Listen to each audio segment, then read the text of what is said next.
സർക്കാരിന്റെ കഷ്ടകാലമാണെന്ന് തന്നെ പറയേണ്ടി വരും. ആരോഗ്യ മേഖലയും കടന്ന് ഇപ്പോൾ വിദ്യാഭ്യാസ മേഖലയിലും വൈദ്യുത മേഖലയിലും അനാസ്ഥകൾ മറന്നീക്കി പുറത്തു വരികയാണ്. ഇത്രയും നാളെ PR വർക്കിലൂടെ കാണിച്ചതൊന്നുമല്ല സത്യമെന്ന് ജനങ്ങൾ തിരിച്ചറിഞ്ഞു കഴിഞ്ഞു. നാൾക്ക് നാൾ എണ്ണം പറഞ്ഞ നേതാക്കന്മാരുടെ കൊഴിഞ്ഞുപോക്കും പാർട്ടിയെ വല്ലാതെ തളർത്തുകയാണ്. സംഘടനാ തലത്തിലുള്ളവർ പോലും ഇടതുപ്രേമം ഉപേക്ഷിക്കുകയാണ്. ഇനി വരുന്ന തിരഞ്ഞെടുപ്പാകുമ്പോഴേക്കും ഇടത്തുനിന്നും വലത്തേക്ക് നേതാക്കന്മാരുടെ കുത്തൊഴുക്കുണ്ടാകാനുള്ള സാധ്യതയുമേറെയാണ്. ഇക്കഴിഞ്ഞ കാലങ്ങളിലായിട്ട് CPM-ൽ നിന്നും കോൺഗ്രസിലേക്ക് ചേർന്ന നേതാക്കന്മാരുടെ കണക്കെടുക്കുകയാണെങ്കിൽ അതൊരു വരിയിൽ പറഞ്ഞു തീർക്കാനാകില്ല.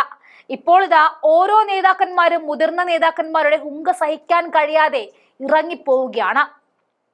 കഴക്കൂട്ടത്തെ CPIM-നുള്ളിൽ പൊട്ടിത്തെറി നടക്കുകയാണ്. കടകംപള്ളി സുരേന്ദ്രന്റെ ശല്യം സഹിക്കവയ്യാതെ നേതാക്കന്മാർ കൂട്ടത്തോടെ പലായനം ചെയ്യുകയാണ് എന്നാണ് അറിയാൻ കഴിഞ്ഞത്. തിരുവനന്തപുരം നഗരസഭ പൊതുമരാമത്ത് സ്റ്റാൻഡിംഗ് കമ്മിറ്റി ചെയർമാനായ മേടയിൽ വിക്രമൻ CPIM ഏരിയ കമ്മിറ്റിയിൽ നിന്നും രാജിവെച്ചു എന്ന വാർത്തയാണ് അറിയാൻ കഴിഞ്ഞത്. മുൻ മന്ത്രിയും മുതിർന്ന നേതാവുമായ കടകംപള്ളി സുരേന്ദ്രനുമായുള്ള ഭിന്നതയാണ് രാജിക്ക് കാരണം എന്നാണ് സൂചന. CPI വിട്ടെത്തിയവരെ ഏരിയ കമ്മിറ്റിയിലേക്ക് എടുത്തതിനോടുള്ള വിയോജിപ്പ് കാരണമാണ് വിക്രമന്റെ രാജിക്ക് കാരണം. ഈ തീരുമാനത്തിന് പിന്നിൽ കടകംപള്ളി സുരേന്ദ്രനാണ് എന്ന അഭിപ്രായം വിക്രമനുണ്ട് എന്നാണ് വിവരം.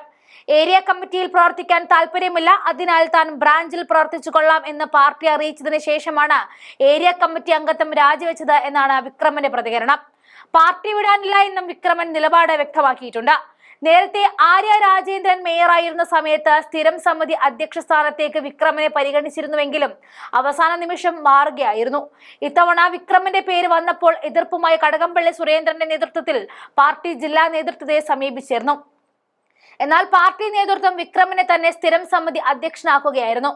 ഇടതുകോട്ടയുടെ പാർട്ടി ഗ്രാമങ്ങൾ തകരുന്ന കാഴ്ചയാണ് കാണാൻ കഴിയുന്നത്. മുൻപ് CPIM Neduvannur Kottappuram branch secretary Akbar Ali Koyambath കോൺഗ്രസിൽ ചേർന്നത് മുൻനിർത്തിക്കൊണ്ട് തന്നെ പറയട്ടെ, കോൺഗ്രസിന് ഇനി കൊയ്ത്ത് കാലമാണെന്ന്. മെക് 7-നെതിരെ CPIM ജില്ലാ സെക്രട്ടറി P മോഹനന്റെ പ്രസ്താവനയിൽ പ്രതിഷേധിച്ചായിരുന്നു അന്ന് അദ്ദേഹം പാർട്ടി വിട്ടത്. മുതിർന്ന നേതാക്കന്മാരുടെ ഹുങ്കും പിന്നെ ഒതുക്കൽ രാഷ്ട്രീയം കൊണ്ട് LDF തകർന്നടിയുകയാണ്. ഇനി PK ശശിയെയും ഐഷ പോറ്റയും പോലെയുള്ളവർ വരാൻ കിടക്കുന്നു എന്നതാണ് സത്യം. ഓരോ നേതാക്കന്മാരെത്തുക എന്നത് കോൺഗ്രസിനെ സംബന്ധിച്ച് ഓരോ ഏരിയകൾ കൈപ്പിടിയിലാക്കുന്നതിന് തുല്യമാണ്.